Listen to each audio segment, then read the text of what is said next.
Capítulo 8. Dormir. Proteja seu patrimônio. Toda noite, quando vou dormir, eu morro. E quando acordo na manhã seguinte, renasço. Mahatma Gandhi. Geoff sentou-se na cama em pânico.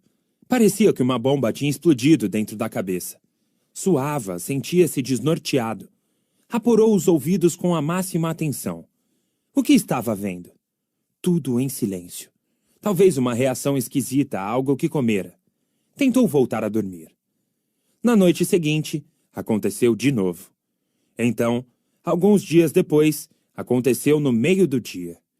Ele acabara de voltar da Índia e, a princípio, achou que poderia ser uma reação aos medicamentos contra a malária que estava tomando junto com um remédio que usava para dormir quando sofria os efeitos do jet lag. Mas quando a situação piorou, ele descobriu que a doença era mais complicada. Era como se estivesse sofrendo um ataque de ansiedade sem ansiedade, apenas com os sintomas físicos. Geoff era um caso clássico de pessoa bem-sucedida, que tinha um desejo profundo de fazer algo pela sociedade. Ele era ambicioso, motivado e se empenhava em dar sua contribuição ao mundo. Estava na diretoria da empresa de microcrédito Kiva.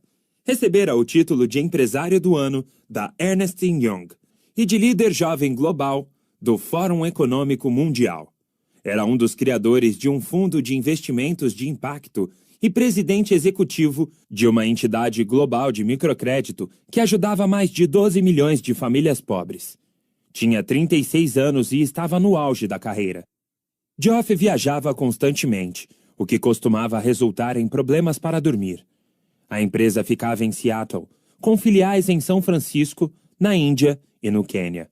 Sua rotina consistia em participar de reuniões em Londres, depois passar 6 dias na Índia, visitando 5 cidades diferentes. Então, ir a Genebra para horas de reuniões com investidores e voltar a Seattle para ficar apenas 1 dia e meio. Durante 3 anos, viajou 60% a 70% do tempo. Dormia em média 4 a 6 horas por noite. Aos 36 anos, porém, o ritmo de trabalho começou a ameaçar sua saúde e seu desempenho profissional. Os sintomas que surgiram nos ataques noturnos pioraram. Um a um, seus órgãos foram apresentando problemas. O ritmo dos batimentos cardíacos era aleatório. Ficar em pé ereto era dolorido. Geoff tinha que bater a comida no liquidificador porque não conseguia digeri-la de outra forma. A pressão arterial estava tão baixa que ele desmaiava caso se levantasse depressa demais. Foi parar 2 vezes no pronto-socorro. Não parava de dizer a si mesmo que reduziria o ritmo depois do próximo contrato. Então, que seria depois do outro, ou de só mais um. Mas é claro que não fez nada disso. Tinha certeza de que, se continuasse em frente, tudo se resolveria sozinho. Não queria enfrentar as concessões exigidas para baixar o ritmo. Mas elas logo o alcançaram. Ele era forçado a cancelar reuniões na última hora por estar fraco demais para comparecer. Ou dava uma palestra e não concluía seu discurso, porque perdia o raciocínio. Ficava confuso. Geoff começou a se perguntar se não estaria prejudicando a empresa, mais do que ajudando, e estava mesmo. Finalmente, depois de um diagnóstico claro, o médico lhe deu 2 opções: tomar remédio pelo resto da vida para atenuar os sintomas, ou se desligar de tudo durante 1 ano ou 2 para tratar a doença e se recuperar. A princípio, Geoff não aceitou nenhuma dessas soluções. Era um triatleta competitivo e achou que conseguiria aplicar a mesma lógica que usaria no caso de uma entorse do tornozelo ou de um rompimento de um tendão. Disse ao médico, cheio de prepotência, que tiraria uns poucos meses de folga e voltaria com tudo. Ele tirou 2 meses de férias e, para sua surpresa, desmoronou por completo. Dormia 14 horas por noite. Depois descansava o dia inteiro. Em alguns dias, nem se levantava da cama. Ficou totalmente inativo durante 1 mês e meio. Voltou-se arrastando ao consultório do médico e admitiu que precisaria de mais do que 2 meses. Então se livrou de tudo o que gerava estresse em sua vida. Pediu demissão dos conselhos diretores e também decidiu sair da empresa. Ele explicou: foi muito difícil tomar a decisão de me desligar. Saí da reunião da diretoria com lágrimas nos olhos e disse à minha mulher: não era assim que eu queria abandonar minha cria.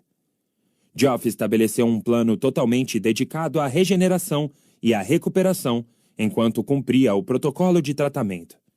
Entre as medidas estava a reeducação alimentar e uma viagem com a família para o sul da França. O tratamento e a mudança de ares e estilo de vida deram certo. Com uma nova mentalidade, ele começou a pensar no que aprendera com a experiência. 2 anos e meio depois, Geoff estava na Tanzânia para um evento dos jovens líderes globais com o Fórum Econômico Mundial. Numa noite em que o microfone ficou aberto para quem quisesse falar, os que conheciam a sua história insistiram para que ele contasse o que aprendera ao grupo de 200 colegas bem-sucedidos. Com muita emoção, ele lhes disse que pagara um preço alto para aprender uma lição simples, porém essencial. Proteja seu patrimônio. Proteger o patrimônio. O melhor patrimônio de que dispomos para dar nossa contribuição máxima ao mundo somos nós. Se não investimos em nós mesmos, em nossa mente, nosso corpo e nosso espírito, prejudicamos a nossa ferramenta mais eficiente e confiável.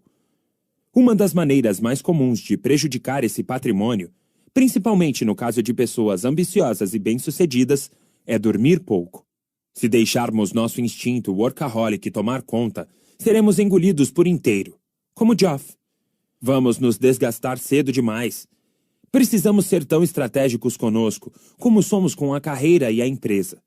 Temos que controlar nosso ritmo, cuidar da saúde e obter energia para explorar, prosperar e realizar. Nas muitas horas que passou descansando, Geoff começou a ver um paradoxo interessante no seu vício por conquistas. Para uma personalidade hiperativa e workaholic como a sua, forçar-se até o limite é fácil. Ele explica aos que têm um desempenho acima das expectativas. Se você acha que é tão forte que consegue fazer qualquer coisa, eis um desafio realmente difícil. Diga não a uma oportunidade e tire um cochilo. Aos 21 anos, eu também pensava que dormir era algo a evitar. Para mim, era um mal necessário, um desperdício de tempo que poderia ser usado produtivamente. Coisa para os fracos, para quem não tinha força de vontade. A ideia de ser um super-homem e dormir poucas horas por noite era inebriante. Cheguei a experimentar algumas formas bastante drásticas e pouco convencionais de reduzir as horas de repouso. Depois de ler um estudo sobre o sono, no qual alguns participantes tiveram que dormir apenas 20 minutos de 4 em 4 horas, resolvi tentar. Foi suportável durante algum tempo, mas logo descobri que, embora tecnicamente seja possível sobreviver desse jeito, dormir assim tinha os seus reveses. Por exemplo, descobri que eu ficava tecnicamente acordado, mas que durante esse período o cérebro mal funcionava. Era mais difícil pensar, planejar, priorizar ou ver o panorama mais amplo. Era complicado tomar decisões ou fazer escolhas, e quase impossível discernir entre o essencial e o trivial. Logo ficou insuportável, mas eu ainda teimava que quanto menos dormisse, mais conseguiria fazer. Portanto, adotei a nova tática de virar uma noite por semana. Então minha mulher, que não aprovava a prática, me mostrou um artigo que mudou completamente a minha opinião sobre o sono. O texto questionava a noção de que o sono era inimigo da produtividade e argumentava de forma convincente que dormir bem era de fato o propulsor dos altos níveis de desempenho. Lembro que o artigo listava grandes líderes empresariais, que se gabavam de dormir 8 horas inteiras e que também citava Bill Clinton, que confessara que todos os grandes erros que cometera na vida resultaram da falta de sono. Desde então, tento dormir 8 horas por noite. E quanto a você? Analise sua rotina da semana passada. Dormiu menos de 7 horas em alguma daquelas noites? Dormiu menos de 7 horas algumas noites seguidas? Pegou-se dizendo ou pensando com orgulho: não preciso dormir 8 horas inteiras. Posso sobreviver perfeitamente com 4 ou 5 horas de sono. Bom, embora haja gente realmente capaz de sobreviver com menos horas de sono, descobri que a maioria das pessoas simplesmente ficou tão acostumada a viver exausta que se esqueceu de como é estar totalmente descansada. O não essencialista considera o sono mais um fardo numa vida já cheia de exigências e compromissos. O essencialista, por sua vez, sabe que o sono é fundamental para que possa funcionar em um nível elevado de contribuição quase o tempo todo. É por isso que, de forma sistemática e deliberada, dormem as horas necessárias para assim fazer mais, realizar mais e explorar mais. Ao proteger o próprio patrimônio, conseguem enfrentar o dia a dia com uma reserva de energia, criatividade e capacidade de resolver problemas para usá-la quando necessário, ao contrário dos não essencialistas, que nunca sabem quando nem onde serão vencidos pela própria fadiga. Os essencialistas escolhem fazer uma coisa a menos agora, para fazer mais amanhã. Sim, é uma concessão, mas de forma cumulativa. Essa pequena perda traz grandes recompensas. Não essencialista. Pensa, 1 hora a menos de sono significa 1 hora a mais de produtividade. Dormir é para os fracos. Dormir é luxo. Dormir provoca preguiça. Dormir nos impede de fazer tudo. Essencialista. Sabe. 1 hora a mais de sono significa várias horas a mais de produtividade muito maior. Dormir é para quem tem alto desempenho. Dormir é prioridade. Dormir estimula a criatividade. Dormir permite alcançarmos o nível máximo de contribuição mental.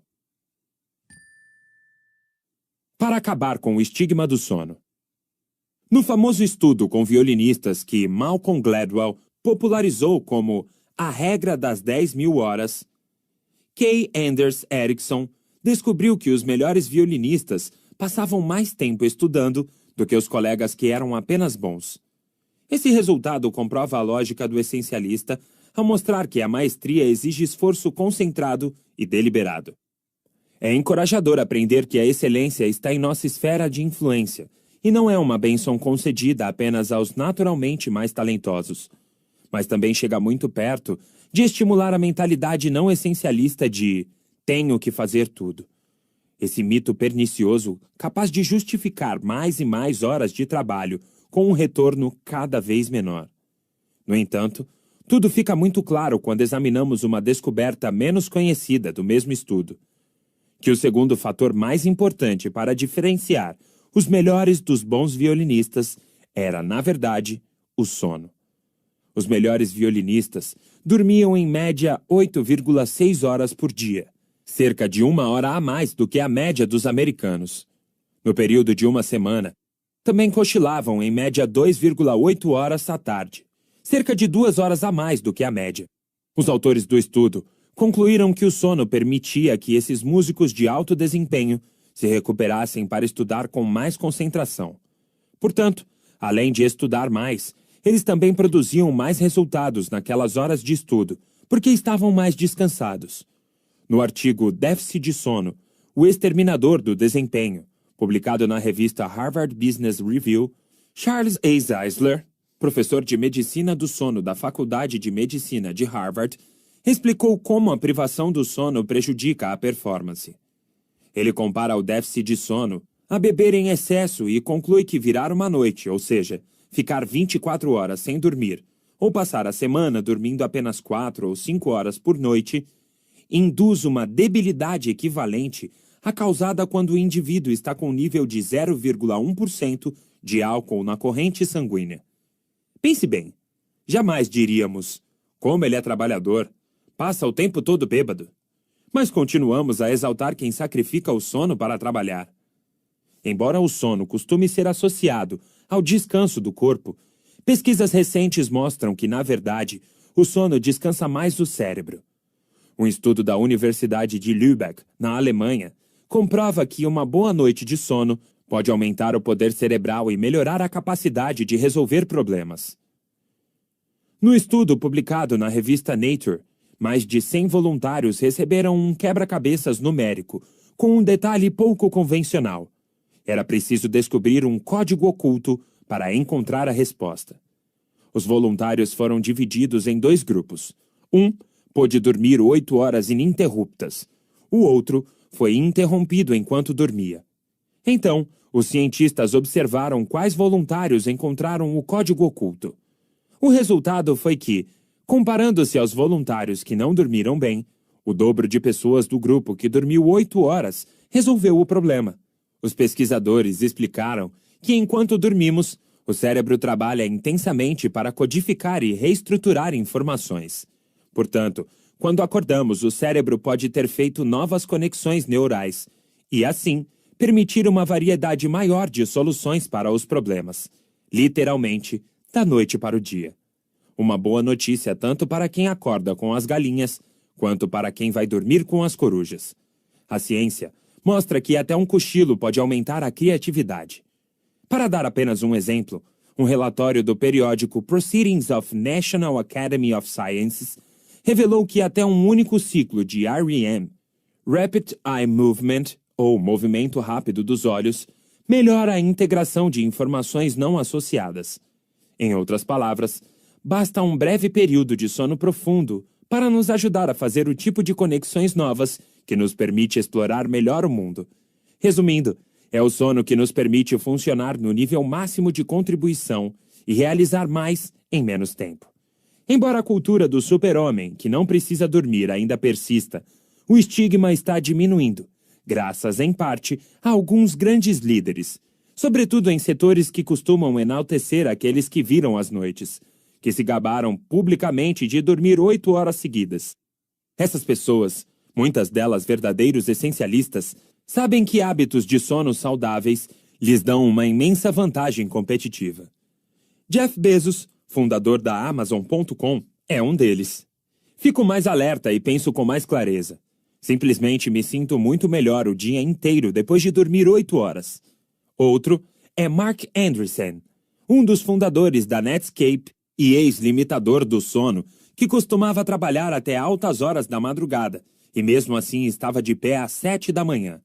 Ele confessou: "Eu passava o dia inteiro com vontade de voltar para casa e dormir. Hoje, sabe a importância do sono. Se durmo 7 horas, meu desempenho já se altera. 6, e ele fica abaixo do ideal. 5 é um grande problema. 4 me transformam em zumbi. Nos fins de semana, ele dorme 12 horas ou mais. Faz uma grande diferença na minha capacidade de ação", explicou. Esses executivos foram citados em um artigo intitulado "Dormir é o novo símbolo de status dos empreendedores de sucesso". Nancy Jeffrey, do The Wall Street Journal, escreveu: "É oficial. O sono, essa commodity valiosa nos estressados Estados Unidos, é o novo símbolo de status. Antes desdenhado como um defeito de gente fraca, os mesmos supertrabalhadores da década de 1980 que gritavam que almoçar é para perdedores, também acreditavam que dormir é para imbecis. O sono está sendo promovido como o elixir restaurador da mente dos executivos criativos. A isso podemos acrescentar que também é o elixir restaurador da mente do essencialista perspicaz. Em uma reportagem do The New York Times, Erin Callan, ex-diretora financeira de um banco de investimentos, contou: "Numa festa com o pessoal do trabalho em 2005, uma colega perguntou ao meu marido o que eu fazia no fim de semana. Ela me via como alguém cheia de energia e intensidade. 'Ela anda de caiaque, faz escalada e depois corre meia maratona?' Brincou. 'Não', respondeu ele com simplicidade. 'Ela dorme.' Era verdade. Eu passava os fins de semana recarregando a bateria para a semana seguinte." Portanto, se o estigma do sono ainda existir no seu local de trabalho, você pode tomar a iniciativa de estimular explicitamente o ato de dormir. Caso pareça radical, veja que os muitos benefícios do sono, mais criatividade, maior produtividade e até menos despesas com assistência médica, têm o potencial de afetar diretamente o lucro da empresa. Com isso em vista, não é tão difícil assim pensar na possibilidade de o seu gestor ou departamento de recursos humanos desenvolverem uma política para incentivar os funcionários a dormir mais. Por exemplo, Charles Zeisler, de Harvard, propôs uma política na qual nenhum funcionário poderia ir trabalhar dirigindo depois de virar a noite viajando. E outras empresas permitem que os funcionários cheguem mais tarde se tiverem feito hora extra na noite anterior. Como pesquisa para este livro, fui recentemente à sede do Google tirar um cochilo num dos seus famosos sleep pods, os compartimentos do sono. Parece algo saído de um filme futurista da década de 1970. Uma estrutura com cerca de 2 metros quadrados, suficiente para alguém se deitar, mas não completamente plana. Há uma espécie de cobertura arredondada que esconde apenas a parte superior do corpo, e por isso fiquei um pouco envergonhado no início, sem saber se conseguiria adormecer. 30 minutos depois, quando o compartimento vibrou suavemente para avisar que a sessão acabara, não tive nenhuma dúvida. Ao acordar do cochilo, pude realmente perceber como precisava desse descanso. Eu me senti mais alerta, mais esperto, com uma clareza maior de pensamentos. Para usar os compartimentos do sono, é preciso marcar hora. Das 50 pessoas que trabalham no andar onde ficam, imaginei que pelo menos 10 ou 20 reservassem sua soneca uma vez por semana. Errei.